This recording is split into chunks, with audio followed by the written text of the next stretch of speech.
Phasmophobia is a game where you can be a ghost hunter. That's right, a ghost hunter, just like the 2 billion different fucking shows that exist across television and YouTube. Now, it's not exactly you're going to find all of them if you Google it, but there is a lot, and I just don't know why they don't all show up when you Google it, but it's fine. It's not exactly like the shows, because unlike in the shows, people in this actually, die, and, the ghosts are actually there, which, most of these shows are staged, so we won't worry about that. This game is so much fucking fun. I cannot get enough of this game. To explain it, we kind of have to explain like how the flow works. You have to explain equipment and then get into all the other stuff. However, to explain the basic flow of this game, you are a ghost hunter who goes into abandoned homes and abandoned buildings, or not abandoned sometimes, and you hunt for ghosts to figure out what type of ghosts they are. You don't expel it or do any sort of, actual exorcisms, but you do discover what kind of ghost it is, so I guess that's neat. So, like I said, the equipment. This is equipment that you'll be using on every single one of your journeys into the ghost rooms, into the ghost buildings, trying to figure out what kind of ghost it is that you're dealing with. Now, what types of equipment are we working with? Well, there's 3 main types. Van equipment, which is the equipment that will always spawn in, you always grab it no matter what. Optional equipment, which isn't required unless you play on Nightmare or Insanity difficulty, otherwise you can't really... We'll explain Nightmare and Insanity later. And cursed objects, which aren't really equipment as much as they are objects, but they will spawn randomly around the map and can be used to gain additional information as well as start cursed hunts to kill your friends. To explain the equipment, we will start with van equipment, starting with the thermometer, which is used to, find the temperature of a room. Obviously, I don't feel like I really need to explain what a thermometer is. Now, the reason why you're looking through a thermometer is because you're trying to find the coldest room in the house. The reason you're looking for the coldest room is because that is the ghost room. That is where all the activity is. That's where the ghost resides. There's also the UV light, which is pretty self-explanatory. The ghost writing book, which is used to get the ghost to, right. There's also a dots projector, which the ghost will walk through and show up on the dots to give you some information on it, unless it is a Goryo, in which case you'll have to see the dots through the ghost camera, which I couldn't get any footage of until the very end of this clip. I don't know why it wouldn't work. There's also the spirit box, which makes it so the ghost can communicate with you, and then there's the EMF reader, which can be used to find electromagnetic frequencies. However, for me, for some reason, it has a weird bug where it goes off in the truck and sometimes only in the truck. I don't really know why, but we're not going to worry about that too much.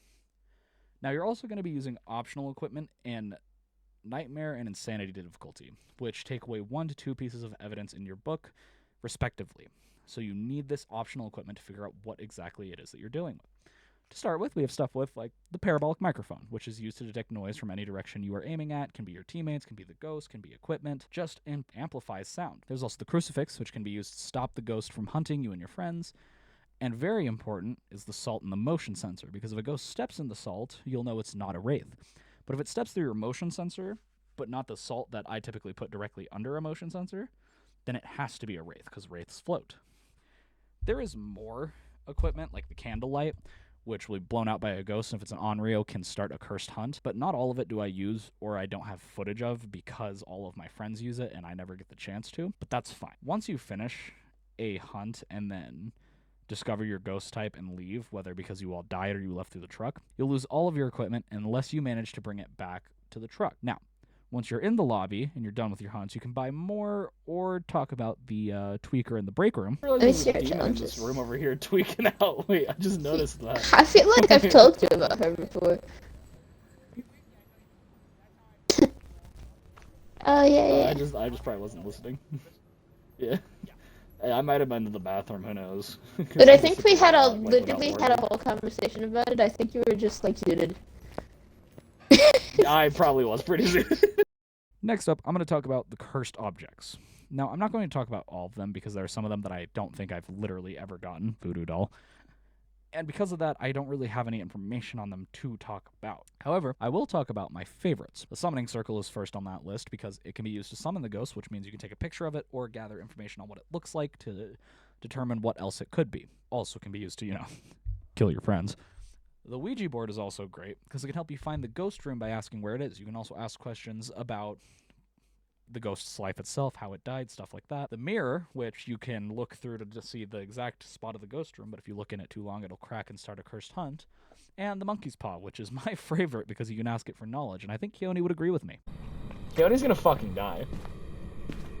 He's standing in the doorway, at least go to a fucking hiding spot. Oh no. I could not catch that mother. I could not catch him on camera. Coyote, you fucking idiot! I wish for knowledge.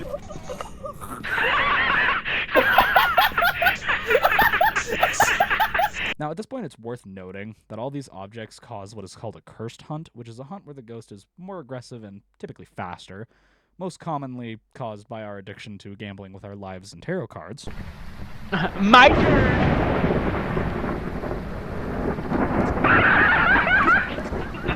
I'm started. My turn. Oh, and don't worry, aside from our lives, we also like to, gamble with our sanity.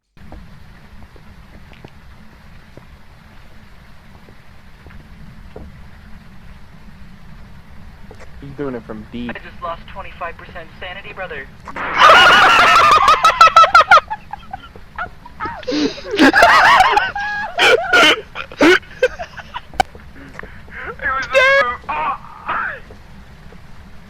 Now, there are obviously normal hunts that aren't super aggressive, and they differ from ghost to ghost, which is incredible, because I think it makes the game extraordinarily replayable. Replayability is so important to games like this, these multiplayer horror games, because if it's not replayable, you're going to not want to play it. Obviously, it's going to be the same experience over and over again, and that matters for all games, but I think especially multiplayer horror games, it's at its most important. So having a game that's as replayable as Phasmophobia, where the amount of stupid shit happens, is amazing. It also masters immersion, which I think is extremely important to this game, because the immersion in a game, especially a horror game, is what gives it that flair of horror to it. And in this game, it is incredible. Hearing your friends talking and trading evidence between them, trying to figure out what ghost you're dealing with, then hearing that radio cackle and a hunt start, afterwards calling out only to be met with dead silence, is a horrifying experience.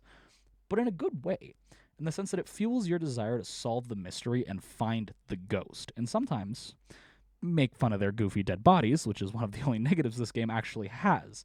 It has very stiff animations. But I can look past that considering how much fun it is. This game is quickly becoming one of my all-time favorites, and is a game I'm streaming a lot these days. It is a game that has so much content to it and so much replayability that I don't think I could fit it all into one video without making it an hour long. This video game is so much fun, and it is so well made. Don't get me wrong, like I said earlier, the stiff animations can be a bit iffy at times, but I don't think it matters when the game is this much fun.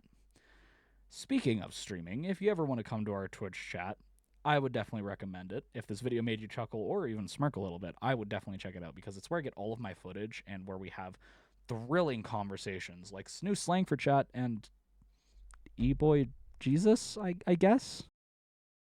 Yeah. Hi, chat. Hi, chat. Chat, is this real? Now I can short for calculator if you're late, chat. Just some slang. Shut the fuck up. Just some slang. Shut the fuck up, David. I do have Like a say. shittily drawn E-boy Jesus because I thought it would be funny. What? Pam chat asks me questions. Chat, is this real? I'll Chat. send you E-boy Jesus right now. I'll send you E-boy Jesus. I don't know if I want to see. You're getting E-boy E-boy Jesus. I don't. Dude, I don't want to accept. Even it. flow. I'm Christian, bro. I feel like seeing E-boy Jesus is gonna just looking at that image is gonna send me to hell. Even flow.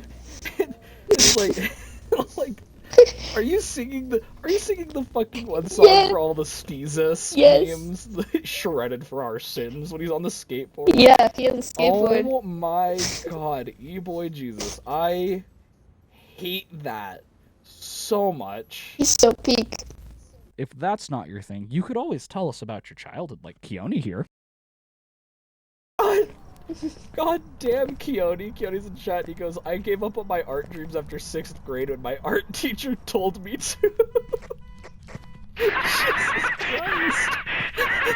God damn. Now, granted, a lot of what we do in our Twitch chat is talk mad shit to each other, but that's fine. I think everyone needs a little bit of shit talking in their lives, especially from our group, because our group is fun, I think. Either way, If you guys enjoyed this video, I would definitely recommend checking it out. I have a lot of plans coming out soon, a lot of analysis videos of different games like Marvel Rivals, Castle Crashers, Subnautica, Call of Duty Zombies, maybe Valorant if I decide I hate myself that much. I don't know yet, but we have a lot of videos coming out soon, and I hope you guys enjoyed this one.